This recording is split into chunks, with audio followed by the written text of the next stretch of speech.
मैं आपका फिर से स्वागत करता हूँ इस SMC ICT basic to advance series में। ये उस सीरीज का दूसरा वीडियो है जहाँ हम देखेंगे एबीजी और इम्बैलेंस क्या होता है, क्योंकि बहुत सारे लोग एबीजी और इम्बैलेंस को अच्छे से समझ नहीं पाते हैं। डेट्स वाई उनका ट्रेड प्रॉफिटेबल नहीं हो पाता है।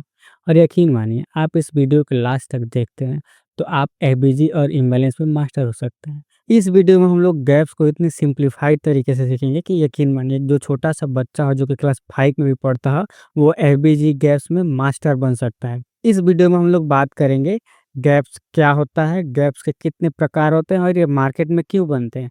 फिर एक काफ़ी मॉडर्न टॉपिक है जिसे हम बीसी और सीवी बोलते हैं। फिर हम बात करेंगे वैलिड और इनवैलिड एफईजी क्या होता है, इनके कुछ सीक्रेट होते हैं जो हम आपके साथ शेयर करेंगे। और पाँचवा जो आपका सबसे फेवरेट टॉपिक है, जो एक high risk reward entry module बताइए।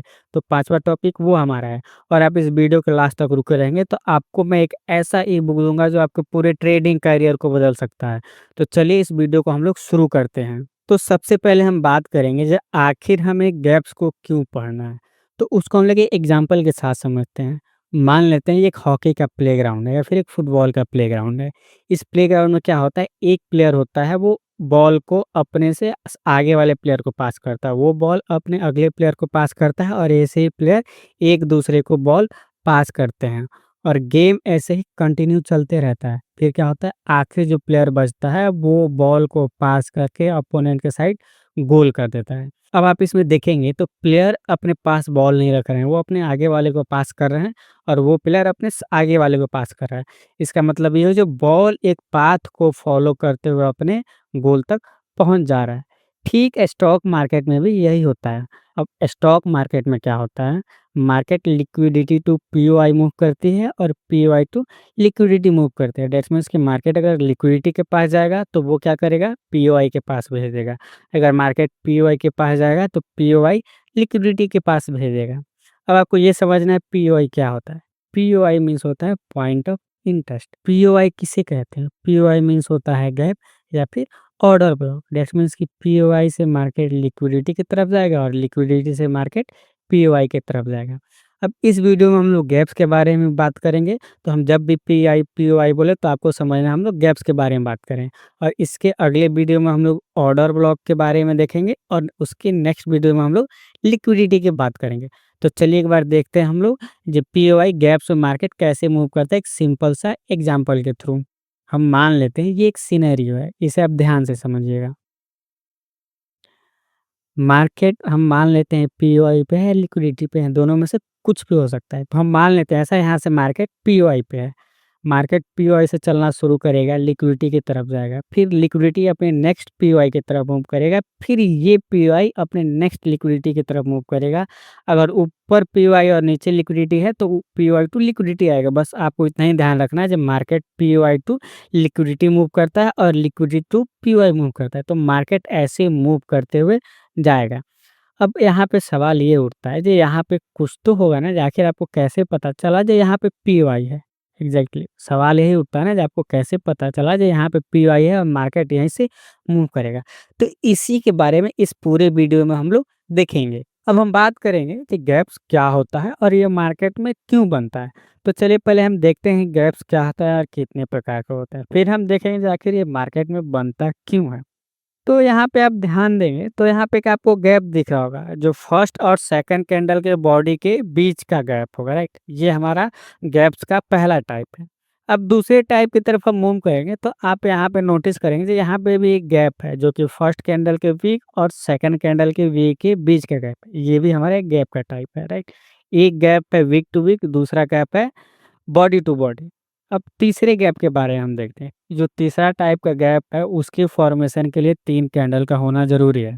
अब ये 3 कैंडल कैसे काम करता है इसको ध्यान देखिएगा। फर्स्ट कैंडल के हाई को लेना है, सेकंड कैंडल को कुछ नहीं करना है। थर्ड कैंडल के लो को लेना है और उसके मार्क कर देना है। दैट्स मीन्स कि ये एक हमारा गैप हो गया, फर्स्ट और थर्ड कैंडल के वी के बीच का गैप। मेनली हमारे यही गैप्स होते हैं। अब चलिए देखते हैं, जो मार्केट में गैप्स बनते क्यों हैं।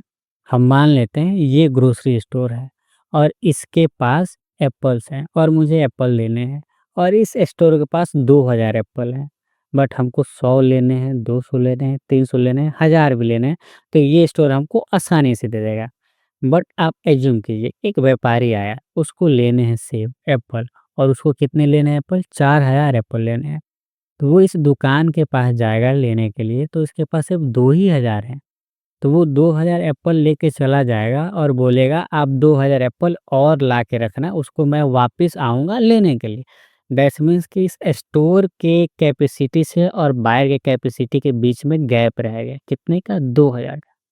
ठीक स्टॉक मार्केट में ऐसे ही होता है। हम एसएमसी क्यों सीख रहे हैं? हम एसएमसी इसीलिए सीख रहे हैं कि बड़े प्लेयर कहाँ एंट्री करते हैं, हम उसके फुटप्रिंट को फॉलो कर रहे हैं, क्योंकि उनके पीछे-पीछे हम भी प्रॉफिटेबल हो जाएँगे। वो हज़ारों, लाखों करोड़ बना रहे हैं, तो हम तो 1-2 करोड़ बना ही सकते हैं। दैट्स व्हाई हम बड़े प्लेयर का फुटप्रिंट फॉलो कर रहे हैं। जब बड़े प्लेयर मार्केट में उतरते हैं ना, तो वो अपना फुटप्रिंट छोड़ के जाते हैं। उसी में से एक गैप है, वो गैप दे के जाते हैं। अब वो चार्ट पे कैसे दिखता है, वो आपको हम बताते हैं। ये हमारा गोल्ड का चार्ट है। अगर आप यहाँ पे देखेंगे तो हमारा फर्स्ट और थर्ड कैंडल के बीच में ये गैप है, राइट? अब ये गैप क्यों है? ये पहले हम समझते हैं। ये हम मान लेते हैं बड़े प्लेयर ने यहाँ पे 10,000 क्वांटिटी बाय करना है, राइट? उन्होंने ऑर्डर डाला कि यहाँ पे 10,000 क्वांटिटी हमको बाय करना है। लेकिन यहाँ पे बेचने वाले सिर्फ 6,000 ही लोग हैं। 6000 लोग, तो फिर भी बड़े प्लेयर का 4000 क्वांटिटी बचा ना, तो वो 6000 बाय करेगा, उसका ऑर्डर एग्ज़ीक्यूट होगा तो मार्केट ऊपर चला जाएगा। दैट्स मीन्स कि यहाँ पे बेचने वाले कोई नहीं है, यहाँ पे सिर्फ बायर हैं, तो ये मार्केट ऊपर जाएगा। फिर ऐसे सेलर नीचे लेके आएँगे ना, तो उसके प्राइस रेंज में जैसे ही आएगा, तो उसका जो रेस्ट अमाउंट बचा था 4000, वो ऑर्डर हिट होगा और मार्केट अपने डायरेक्शन में निकल जाएगा। तो ये बड़े प्लेयर का फुटप्रिंट होता है, वो कहीं भी एंट्री डालते हैं तो एक ही बार पूरा ऑर्डर नहीं डाल देते हैं, वो थोड़ा-थोड़ा करके डालते हैं और एग्ज़ीक्यूट करते हैं और वो ऐसे चार्ट पे अपना फुटप्रिंट छोड़ते जाते हैं। अब हम चलिए देखते हैं हमारे गैप्स कितने प्रकार के होते हैं। तो चलिए अब हम बात करते हैं गैप्स के पहले टाइप का, जिसका नाम है फेयर वैल्यू गैप, जिसे हम एफवीजी भी कहते हैं। अब एफवीजी बनने के लिए 3 कैंडल का होना बहुत ही ज़रूरी है। अब एफवीजी कैसे बनता है इसको आप ध्यान से देखिएगा। हमें 3 कैंडल में पहले कैंडल का हाई लेना होता है, राइट? और उसके बाद से हमें सेकंड कैंडल का कुछ नहीं करना है, थर्ड कैंडल का लो लेना है। अब आप देखेंगे ये दोनों लाइन के बीच का जो गैप है, वही हमारा एफवीजी होता है। हम इसी को फेयर वैल्यू गैप बोलते हैं। ये हमारा फेयर वैल्यू गैप है। ठीक वैसे ही डाउन ट्रेंड में एफवीजी बनने के लिए 3 कैंडल का होना बहुत ही ज़रूरी है। ये बिना 3 कैंडल का बनता ही नहीं है।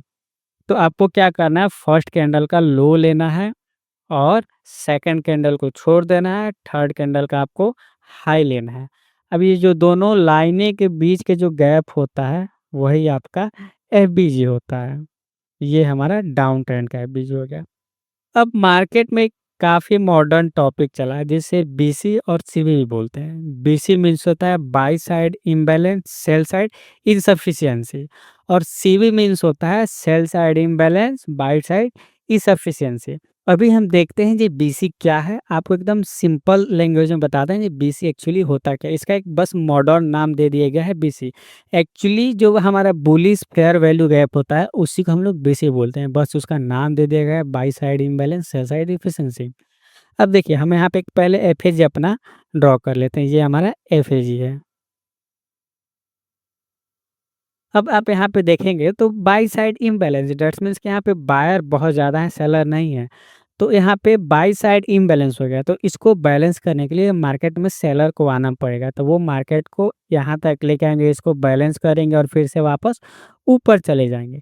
बस यही होता है हमारा बीसी, दैट्स मीन्स कि हमारा जो बुलिश फेयर वैल्यू गैप होता है वही हमारा बीसी होता है। ठीक वैसे ही आप सीवी में देखेंगे, दैट्स मीन्स कि सेल साइड इम्बैलेंस, इसमें क्या है, सेल साइड इम्बैलेंस है, मीन्स कि इसमें सेलर बहुत है, बायर नहीं है। तो यहाँ पे मार्केट को बैलेंस करने के लिए बायर को आना पड़ेगा। तो बायर मार्केट को यहाँ तक लेके आएंगे और फिर मार्केट अपने डायरेक्शन में मूव कर जाएगा। इसी को हम लोग बोलते हैं सीबी, और एक्चुअली सीबी को हम लोग पहले से ही बेयरिश फेयर वैल्यू गैप के बारे में जानते हैं। अब चलिए हम देखते हैं जो फेयर वैल्यू गैप चार्ट पे बनता कैसे है। अब देखिए, फेयर वैल्यू गैप बनने के लिए 3 कैंडल का होना बहुत ही ज़रूरी है। फेयर वैल्यू गैप कभी भी 3 कैंडल के बीच में ही बनेगा। तो चलिए हम पहले 3 कैंडल को मार्क कर लेते हैं। ये हमारा फर्स्ट कैंडल है, ये हमारा सेकंड कैंडल है, राइट? और ये हमारा थर्ड कैंडल है। अब यहाँ पे देखेंगे तो हमें फर्स्ट कैंडल का हाई लेना होता है, तो ये हमारा फर्स्ट कैंडल का हाई है और दूसरे कैंडल को हमें छोड़ देना है, थर्ड कैंडल का लो लेना है और इसके बीच का जो गैप होता है वही होता है हमारा एफबीजी। अब देखिए इसमें क्या एफबीजी बनते ही मार्केट आया है, इसको बैलेंस किया है, टैप किया और मार्केट ऊपर निकल गया है।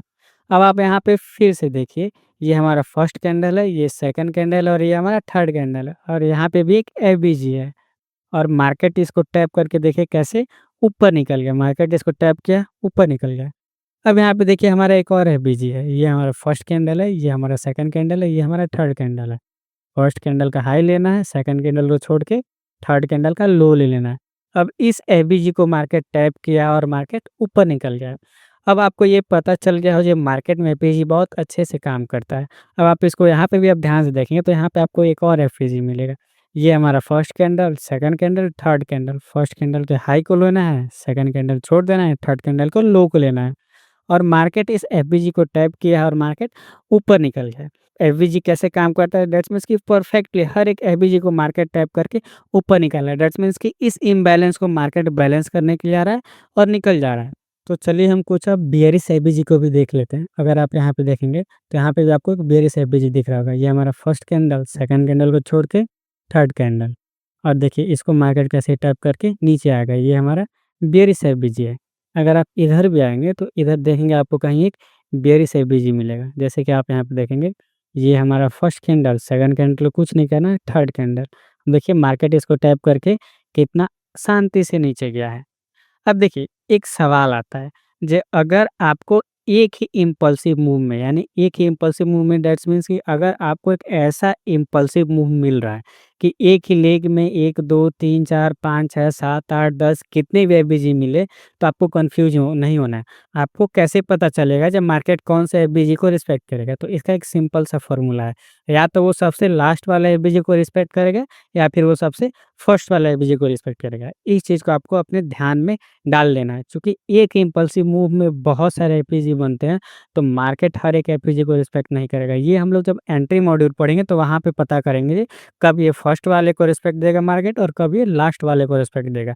बट अभी के लिए आपको सिर्फ इतना ही ध्यान रखना है कि मार्केट या तो फर्स्ट एफपीजी को रिस्पेक्ट देगा या फिर लास्ट वाले को। अब चलिए, अगर आप यहाँ पे देखेंगे तो यहाँ पे एक अलग ही सीन हो रहा है। यहाँ पे देखिए पहले हम मार्क करते हैं यहाँ पे कितने एफबीजी हैं। एक हमारा एफबीजी ये है, हमारा दूसरा एफबीजी, फिर हमारा ये तीसरा एफबीजी, फिर हमारा ये चौथा एफबीजी। अब देखिए यहाँ पे मार्केट ना तो पहले वाले को रिस्पेक्ट दिया है, ना लास्ट वाले को रिस्पेक्ट दिया है। ये किसी और ही एफबीजी को रिस्पेक्ट दिया है।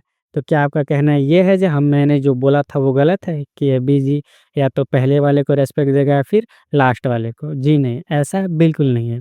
ऐसा यहाँ पे इसलिए हुआ है कि अगर आप यहाँ पे ध्यान से देखेंगे, तो एक आपको यहाँ पे एफबीजी मिलेगा। एक एफबीजी आपको यहाँ पे मिलेगा। अब मार्केट यहाँ इसको क्यों रिस्पेक्ट दिया इसका रीज़न समझिए। अब आप एक काम करिए, दोनों का कॉमन एरिया निकालिए, दोनों फेयर वैल्यू का कॉमन एरिया निकालिए। ये दोनों का कॉमन एरिया ये होगा और दोनों का जो कॉमन एरिया है एग्ज़ैक्टली मार्केट वहीं से रिवर्स किया है। अब इसी को हम लोग बोलते हैं बीपीआर मीन्स कि बैलेंस प्राइस रेंज। अब इसको चलिए हम लोग समझते हैं जी बीपीआर क्या होता है। चलिए अब हम लोग देखते हैं जी बीपीआर बैलेंस प्राइस रेंज कैसे काम करता है। मार्केट में जो सबसे ज़्यादा गैप बनता है वो फेयर वैल्यू गैप ही होता है। उसके बाद से जो बनता है वो बीपीआर होता है। चूँकि बीपीआर बहुत कम बनता है दैट्स व्हाई ये बहुत पावरफुल होता है, जबकि फेयर वैल्यू गैप बहुत ज़्यादा बनता है। अगर आपको फेयर वैल्यू गैप और बीपीआर दोनों में से किसी एक को चूज़ करना होगा तो आप कभी भी बीपीआर चुनिएगा, चूँकि बीपीआर से आपकी एक्यूरेसी बहुत ज़्यादा हो जाएगी। अब देखिए ये बनता कैसे है? बीपीआर बनने के लिए 2 फेयर वैल्यू का होना कंपल्सरी है। जैसे कि आप यहाँ पे देखेंगे तो एक फेयर वैल्यू गैप आपका ये है और दूसरा फेयर वैल्यू गैप आपका ये है। अब हम क्या करेंगे, दोनों फेयर वैल्यू गैप का कॉमन एरिया डिसाइड करेंगे। ये हमारा दोनों फेयर वैल्यू गैप का कॉमन एरिया है, जिसका हम कलर चेंज करके एक बार ग्रीन कर देते हैं। अब ये जो हमारा ग्रीन वाला एरिया हो जाएगा, जो दोनों फेयर वैल्यू गैप का कॉमन एरिया है, वो हमारा बीपीआर हो जाएगा। अब बीपीआर क्या करेगा, मार्केट को टैप करेगा और टैप करके नीचे आ जाएगा। ठीक वैसे ही बेयरिश मार्केट में बेयरिश मार्केट में क्या होगा, हमारे 2 फेयर वैल्यू गैप होंगे और दोनों फेयर वैल्यू गैप का हमारा जो कॉमन एरिया होगा, वही हमारा बीपीआर होगा। अगर आप यहाँ पे देखेंगे तो दोनों फेयर वैल्यू गैप का हमारा कॉमन एरिया ये है। यही है हमारा बीपीआर, बैलेंस प्राइस रेंज। अब मार्केट क्या करेगा, मार्केट इसको ऐसे टैप करेगा और मार्केट अपने डायरेक्शन में निकल जाएगा। अब आपको पता चल गया होगा कि बीपीआर क्या है। देखिए बीपीआर स्ट्रॉन्ग इसलिए है क्योंकि बीपीआर कभी भी 2 फेयर वैल्यू गैप को मिला के बनता है। अब इसको तो आप लोगों ने चार्ट पे देख ही लिया होगा। जैसे कि यहाँ पे मार्केट फेयर वैल्यू गैप को इसीलिए रिस्पेक्ट नहीं दिया है क्योंकि यहाँ पे एक बीपीआर है। अब आपको पता चल गया होगा जब मार्केट यहाँ पे फेयर वैल्यू गैप को रिस्पेक्ट क्यों नहीं किया है, यहाँ पे रिस्पेक्ट बीपीआर को है क्यों किया है? क्योंकि बीपीआर कभी भी फेयर वैल्यू गैप से ज़्यादा स्ट्रॉन्ग होता है। अगर आपके साथ कोई ऐसा सिनेरियो आ जाए जहाँ ऐसे ही फेयर वैल्यू गैप रहे और बीपीआर रहे, तो ध्यान रखिएगा आप कभी भी बीपीआर के साथ जाइएगा क्योंकि बीपीआर की एक्यूरेसी बहुत ज़्यादा होती है और इस फेयर वैल्यू गैप से कभी भी ज़्यादा स्ट्रॉन्ग होता है। मार्केट में सबसे ज़्यादा बनने वाले गैप फेयर वैल्यू गैप ही होते हैं, बीपीआर बहुत कम बनते हैं, बट जहाँ भी बनते हैं उनकी एक्यूरेसी बहुत हाई होती है। तो चलिए अब हम बात करते हैं गैप्स के तीसरे टाइप के बारे में। अब जो गैप्स का तीसरा टाइप है वो है वॉल्यूम इम्बैलेंस, जो कि हम लोगों ने वीडियो को शुरू में ही देखा था। जो बॉडी टू बॉडी के बीच में जो गैप होता है वही हमारा वॉल्यूम इम्बैलेंस होता है।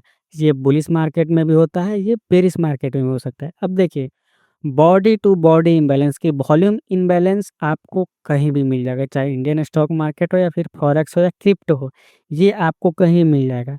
बट वीक टू वीक जो गैप होता है, वीक टू वीक गैप होगा, जिसे हम लोग गैप इम्बैलेंस या वैक्यूम इम्बैलेंस भी बोलते हैं, ये आपका वीक टू वीक होता है। ये आपको सिर्फ और सिर्फ इंडियन स्टॉक मार्केट में ही मिलेगा, फॉरेक्स में बहुत कम मिलेगा, क्रिप्टो में तो ना के बराबर मिलेगा या फिर मिलेगा तो गिने चुने ही मिलेगा। अब चलिए हम दोनों को एक साथ एक बार चार्ट पे देख लेते हैं। ये हमारा निफ्टी 50 का चार्ट है। बट आप एक चीज़ को ध्यान में रखिएगा, आप कभी भी वैक्यूम इम्बैलेंस यानी वीक टू वीक गैप ढूँढेंगे, तो आप डेली चार्ट पे ढूँढेंगे। डेली के नीचे आपको देखना ही नहीं है, आपको वीकली पे, मंथली पे ही जाना है। डेली के नीचे जाएँगे तो ये प्रॉपर्ली काम नहीं कर पाएगा, आपकी एक्यूरेसी कम हो जाएगी। तो चलिए हम इसको देखते हैं चार्ट पे। देखिए ये हमारा वीक टू वीक गैप है, ये हमारा वैक्यूम इम्बैलेंस है। देखिए मार्केट कैसे टैप करके ऊपर गया है। अगर आप यहाँ पे देखेंगे तो यहाँ पे भी आपको वीक टू वीक गैप मिलेगा। देखिए मार्केट इसको कैसे टैप करके नीचे आया है। ठीक वैसे ही अगर आप इधर कहीं देखेंगे तो अब आप यहाँ पे भी देखेंगे तो वीक टू वीक एक गैप है। मार्केट देखिए कैसे टैप करके नीचे आया है। अब आपको ऐसे ही चार्ट पे प्रैक्टिस करना है, वैक्यूम इम्बैलेंस की, वॉल्यूम इम्बैलेंस की और बीपीआर की, बैलेंस प्राइस रेंज की और आपको फेयर वैल्यू गैप की। अभी आपको कोई ट्रेड नहीं लेना है, आपको अभी सिर्फ प्रैक्टिस करना है। एक ध्यान रखिएगा, आप जितना प्रैक्टिस करेंगे आपके लिए उतना ही बेनिफिट होगा। अब एक हमारा आखिरी गैप बचता है, चलिए हम उसे भी देख लेते हैं। अब हम बात करेंगे गैप्स के सबसे आखिरी टाइप के बारे में जिसका नाम है ब्रेक अवे गैप। तो चलिए हम देखते हैं कि ब्रेक अवे गैप मार्केट में कैसे दिखेगा। अगर आप यहाँ पे देखेंगे तो आपको यहाँ पे एक फेयर वैल्यू गैप दिख रहा होगा। मार्केट इसको टैप किया है और ऊपर निकल गया है। बट यहाँ पे देखेंगे तो इस फेयर वैल्यू गैप को मार्केट टैप करने के बाद से भी एक छोटा-सा स्पेस छोड़ा है। अब इस स्पेस को टैप करने के लिए मार्केट फिर से आएगा। इसी को हम लोग बोलते हैं ब्रेक अवे गैप। अब इसका एक हम लोग दूसरा एग्जांपल भी देख लेते हैं। अगर आप यहाँ पे ध्यान से देखेंगे तो आपको यहाँ पे भी एक एवरेज दिखेगा। देखिए ये एक हमारा फेयर वैल्यू गैप है, first candle, second candle, third candle. अब देखिए मार्केट इसको टैप करके ऊपर निकल गया। टैप किया है तो मार्केट इस एरिया को इतना बैलेंस कर दिया है। जो हमारा ये एरिया बचा था, जो हमारा ये गैप बचा है, मार्केट इसको बैलेंस करने के लिए दोबारा आया है। फिर हल्का-सा इसको बैलेंस किया है, टैप किया है, फिर मार्केट ऊपर निकल गया है। फिर क्या किया है, इस पूरे गैप को मार्केट ने टैप किया और टैप करके मार्केट ऊपर निकल गया है। अब ये रिसेंट एग्जांपल है, यहाँ पे देखिए आपको एक यहाँ पे भी फेयर वैल्यू गैप दिखेगा, first candle, second candle, third candle. अब मार्केट इसको टैप करके आया है, फेयर वैल्यू गैप को थोड़ा-सा बैलेंस किया और फिर मार्केट ऊपर निकल गया है। फिर मार्केट दोबारा आया आया है और इस पूरे फेयर वैल्यू गैप को बैलेंस किया और मार्केट ऊपर निकल गया। ये रीसेट एग्जांपल है। अभी आप प्रैक्टिस कीजिए चार्ट पे, आप जितना प्रैक्टिस कीजिएगा आपके लिए उतना बेनिफिट है। तो आगे बढ़ने से पहले चलिए हम बात कर लेते हैं गेम चेंजिंग ई-बुक के बारे में।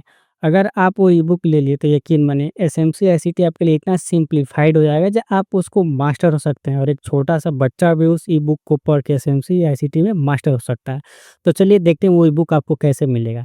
तो आपको सीधा क्रोम पे आना है और वहाँ पे सर्च करना है store.ramonich.in।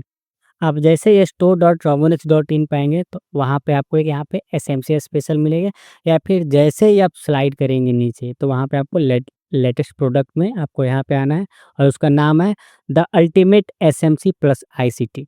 आप यहाँ पे जैसे ही क्लिक करेंगे तो आपका ये ई-बुक का पेज खुल जाएगा। वो आपको कुछ ऐसे दिखेगा, उसमें इतनी सारी इन्फॉर्मेशन दी हुई है। ध्यान रखिएगा, ये ई-बुक का प्राइस 199 है, बट आपको 199 देख के घबराना नहीं है। आपको सीधा बाय नाउ कर देना है। आप बाय नाउ करेंगे तो एक नए पेज पे आ जाएँगे। वहाँ पे देखिए आपको लिखा हुआ है वे कूपन कोड। आप जैसे ही है वे कूपन कोड पे आएँगे तो यहाँ पे आप डालेंगे MM80, ये कूपन कोड है, और इसको अप्लाई नाउ कर देंगे। तो ये आपका 199 का ई-बुक आपको सिर्फ़ 40 रुपीज़ में मिलेगा। यकीन मानिए, 40 रुपए में एक पिज़्ज़ा भी नहीं आता है। इस पिज़्ज़े वाले के प्राइस में आपको लाखों का नॉलेज मिल रहा है। कुछ नहीं, आप एक बार इसे ट्राई कीजिए। अगर हो सकता है आपको अच्छा ना लगे तो कमेंट बॉक्स में आप हमें बता सकते हैं कि आपको ई-बुक कैसा लगा। ये कोई प्रमोशनल वीडियो नहीं है, ये आपके बेनिफिट के लिए हम बता रहे हैं। अगर आप 40 रुपए में कुछ नहीं आता है, बच्चे आजकल 40 रुपए में आइसक्रीम खा जाते हैं। सोचिए आपके 40 रुपए के आइसक्रीम के प्राइस में आपको लाखों का नॉलेज मिल रहा है। आप इस एसएमसी ई-बुक के ज़रिए आप अपने बच्चों को भी बता सकते हैं कि एसएमसी आईसीटी होता क्या है, और इस ई-बुक में एसएमसी आईसीटी को यकीन मानिए बहुत सिम्प्लीफाइड तरीके से बताया गया है। अगर आप इसको एक बार ले लिए ना तो यकीन मानिए एसएमसी आईसीटी आपको और कहीं सीखने की ज़रूरत नहीं पड़ेगी। यकीन मानिए ये ई-बुक प्रीमियम कोर्स में भी नहीं मिलता है, बट आपको ये सिर्फ़ अभी 40 रुपए में मिल रहा है।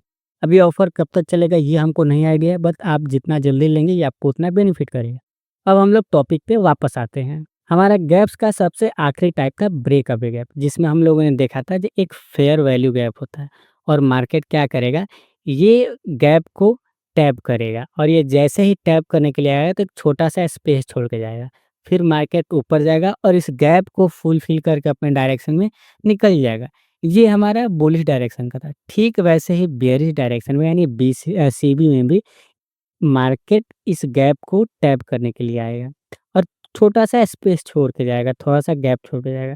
फिर मार्केट उस पूरे गैप को टैप करेगा और अपने डायरेक्शन में निकल जाएगा। यही होता है हमारा ब्रेक अवे गैप। अब हम बात करते हैं सबसे इम्पोर्टेंट टॉपिक पे और सबसे ज़्यादा हाई एक्यूरेसी ट्रेडिंग सेटअप के बारे में, जो कि है इन्वर्स फेयर वैल्यू गैप। यकीन मानिए इस इन्वर्स फेयर वैल्यू गैप के बारे में प्रीमियम कोर्स में भी लोग नहीं बताते हैं। हम आपको यहाँ पे फ्री ऑफ कॉस्ट बता रहे हैं। आप इन्वर्स फेयर वैल्यू गैप सीखने के लिए कम से कम आप 10 वीडियो देखेंगे फिर भी आपको समझ में नहीं आएगा। फिर भी आपको हम इन्वर्स फेयर वैल्यू गैप एकदम सिंप्लीफाइड तरीके से बता रहे हैं। आप इसको बस ध्यान से देखिएगा कि यहाँ पे आपको दिखेगा, यहाँ पे एक एफबीजी है, फेयर वैल्यू गैप है। अब फेयर वैल्यू गैप बनते ही क्या होता है, जब मार्केट इसको टैप करेगा और निकल जाएगा। अभी तक हमने यही पढ़ा था, जब फेयर वैल्यू गैप होगा मार्केट इसको ऐसे टैप करेगा और ऊपर निकल जाएगा। अब इसको देखते ही लोग क्या करेंगे, मार्केट में अपना यहाँ से एक बाई एंट्री डालेंगे, छोटा-सा एसएल लगाएँगे और अपना टारगेट नेक्स्ट पीओआई की तरफ डालेंगे। बट मार्केट क्या किया, इसको ब्रेक करके इनका एसएल लिया और नीचे आ गया। दैट्स मीन्स कि लोग इस ट्रैप में फँस गए हैं। बट जो प्रो ट्रेडर होते हैं वो वेट करते हैं नेक्स्ट कैंडल का। तो नेक्स्ट कैंडल क्या किया है, इसको ब्रेक करके नीचे आ गया। अब जैसे इसको ब्रेक किया है तो जो प्रो ट्रेडर होंगे वो वेट करेंगे इस फेयर वैल्यू गैप का, ये आगे तक लेके जाएँगे और वेट करेंगे इसके टैप होने का, और मार्केट जैसे ही टैप करेगा इसको तो वहाँ पे एक वो अपना सेल पोजीशन डालेंगे और एक छोटा-सा एसएल लगा के बड़ा अपने नेक्स्ट पीओआई की तरफ टारगेट कर लेंगे। दैट्स मीन्स वो ट्रैप होने से फँस गए, वो अपना एसएल नहीं लगाए। ये ऐसे ही प्रो ट्रेडर जो बड़े ट्रेडर होते हैं ऐसे ही ट्रेड करते हैं, वो ट्रैप में नहीं फँसते हैं। अब ये इन्वर्स फेयर वैल्यू गैप का मतलब आप समझ गए होंगे। ये फेयर वैल्यू गैप बुलिश था, बट ये बेयरिश हो गया। ये बुलिश फेयर वैल्यू गैप अब बेयरिश फेयर वैल्यू गैप हो गया। दैट्स मीन्स कि वो इन्वर्स हो गया। अब बेयरिश मार्केट में आप देखेंगे तो यहाँ पे भी आपको एक फेयर वैल्यू गैप दिखेगा। अब मार्के यहाँ पे तो ये बियरिश फेयर वैल्यू गैप था, बट मार्केट इसको ब्रेक करके ऊपर निकल गया और इस बियरिश फेयर वैल्यू गैप को वो बुलिश फेयर वैल्यू गैप बना लिया है, और जैसे ही मार्केट इस फेयर वैल्यू गैप में आएगा, इसको मार्केट टैप करके ऊपर निकल जाएगा। जो प्रो ट्रेडर होंगे वहाँ पे अपने एक छोटा-सा बाई पोज़ीशन डालेंगे और अपने नेक्स्ट पीओआई तक टारगेट डालेंगे और वहाँ से वो अपना प्रॉफ़िट बुक करके निकल जाएँगे। बस इतना सिंपल सा है इन्वर्स फेयर वैल्यू गैप। ये लोग अपने प्रीमियम कोर्स में भी नहीं बताते हैं, बट मैंने आपको बहुत सिंप्लीफाइड तरीके से बताया है। यकीन मानिए अगर आप इसको चार्ट पर प्रैक्टिस करते हैं तो आपकी एक्यूरेसी 90 टू 98% हो जाएगी, क्योंकि इन्वर्स फेयर वैल्यू गैप बहुत स्ट्रॉन्ग होता है। बहुत सारे लोग का interview model inverse fair value gap पे डिपेंड रहता है। तो अब हम बात करते हैं वैलिड और इनवैलिड फेयर वैल्यू गैप के बारे में। चूँकि हमें पता होना चाहिए कौन सा हमारा फेयर वैल्यू गैप वैलिड है और कौन सा फेयर वैल्यू गैप इनवैलिड है। तभी आप डिसाइड कर पाएँगे कि हमें कहाँ एंट्री लेना है और कहाँ एग्ज़िट करना है। अब देखिए, पहला है जो fair value gap unmitigated, that's means कि हमारा फेयर वैल्यू गैप मिटिगेटेड नहीं होना चाहिए। आप यहाँ पे देखेंगे तो ये हमारा फेयर वैल्यू गैप है, मार्केट इसको मिटिगेट करके ऊपर निकल गया है। फिर एक यहाँ पे फेयर वैल्यू गैप बना है, मार्केट इसको मिटिगेट किया, दैट्स मीन्स कि टैप किया है और ऊपर निकल गया है। फिर एक हमारा यहाँ पे फेयर वैल्यू गैप है और मार्केट इसको टैप नहीं किया है और निकल गया है। दैट्स मीन्स कि ये मिटिगेट हो गया है तो ये भी हमारा इनवैलिड है, ये फेयर वैल्यू गैप मिटिगेट हो गया है तो ये भी हमारा इनवैलिड है। और ये फेयर वैल्यू गैप को मार्केट ने टैप नहीं किया है तो ये हमारा वैलिड है, ये अनमिटिगेटेड है। दैट्स मीन्स कि ये हमारा फेयर वैल्यू गैप वैलिड है। ठीक वैसे ही बेरिश मार्केट में आप देखेंगे तो मार्केट यहाँ पे एक आपको फेयर वैल्यू गैप बनाया है। मार्केट ऐसे चला है, यहाँ पे एक फेयर वैल्यू गैप बना है। मार्केट इसको टैप करके नीचे आ गया है। फिर नीचे आया तो मार्केट यहाँ पे एक फेयर वैल्यू गैप बनाया है।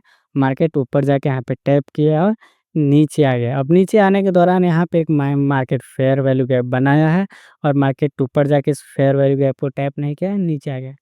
अब ये फेयर वैल्यू गैप मिटिगेट हो गया है, दैट्स मीन्स कि ये हमारा इनवैलिड है। ये भी फेयर वैल्यू गैप मिटिगेट हो गया है तो ये भी हमारा इनवैलिड है। बट ये फेयर वैल्यू गैप मिटिगेट नहीं हुआ है, दैट मीन्स कि मार्केट इसको टैप नहीं किया, इसीलिए हमारा ये वैलिड फेयर वैल्यू गैप, इस बात को ध्यान रखिएगा। वैलिड फेयर वैल्यू गैप होने के लिए कभी भी फेयर वैल्यू गैप अनमिटिगेटेड होना चाहिए।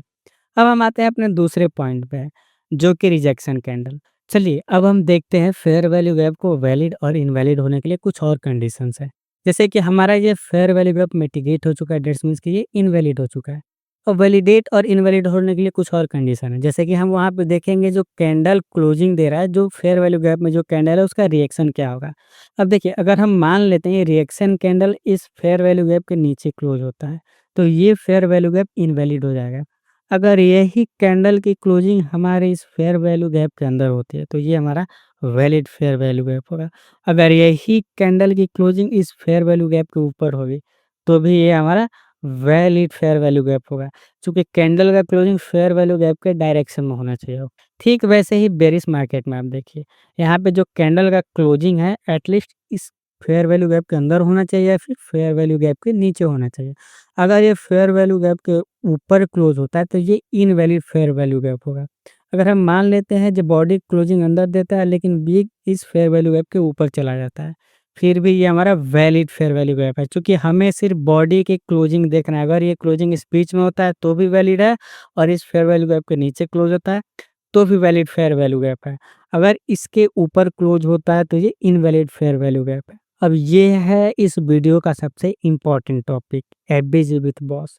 अब आपको कैसे पता चलेगा कौन सा एफबीजी सबसे ज़्यादा स्ट्रांग है? क्योंकि मार्केट में सबसे ज़्यादा एफबीजी ही बनते हैं, बट आपको कैसे पता चलेगा कौन सा एफबीजी सबसे ज़्यादा स्ट्रांग है?